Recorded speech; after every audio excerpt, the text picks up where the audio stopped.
Bakit ang mga wicked ay pinaprosper at bakit tayo mga born again ay nagsasuffer? Napaka tagal na po na tanong na ito at hindi po ito bago. Ang tanong po na ito ay simula pa nung nalikha ang sangkatauhan. Bakit nga ba kung sino pa yung mga masasama, sino pa yung mga walang hiya, yun pa yung pinagayaman, yun pa yung mga healthy, yun pa yung parang walang problem, at kung sino pa yung mga righteous, talagang nanampalataya sa Panginoon, kung sino pa yung merong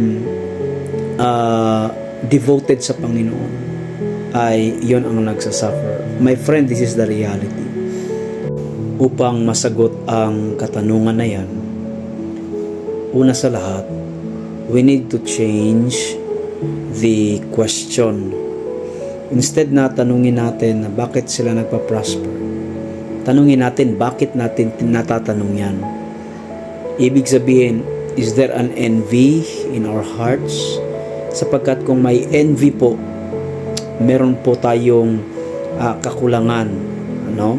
Ibig sabihin, hindi po tayo kontento sa ating Panginoon. And then, we always compare. Remember, comparison is a joy killer. No? It will lead us to being ungrateful. We look at what we have, anong ibinibigay ng Panginoon sa atin. And then, it lead us to the number 2. If we read Psalm 73 verse 17, it says, "Then I went into your sanctuary, O God, and I finally understood the destiny of the wicked." So, makikita natin before na nagki-question siya bakit nagpa-prosper itong mga wicked, pero pagdating sa dulo, sabi niya na nung pumasok ako sa iyong templo, sa iyong tahanan, sa iyong presensya, naintindihan ko ang kahinatnan ng mga masasama. Now, look at this mga kapatid. Ang mga wicked, ang mga masasama, they always look kung ano ang dito sa mundo. Pang mundo lamang yan.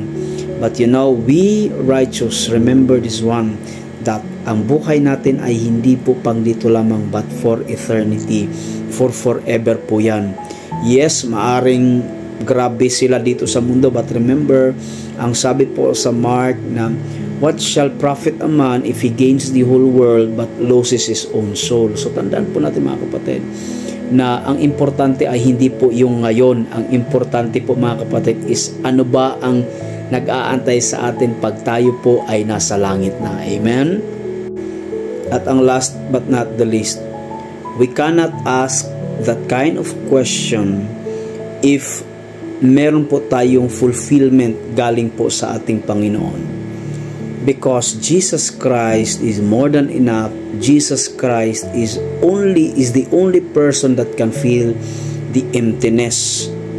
Remember Job, when everything, lahat ay kinuha sa kanya, at ang natira lang sa kanya mga kapatid ay ang kanyang asawa.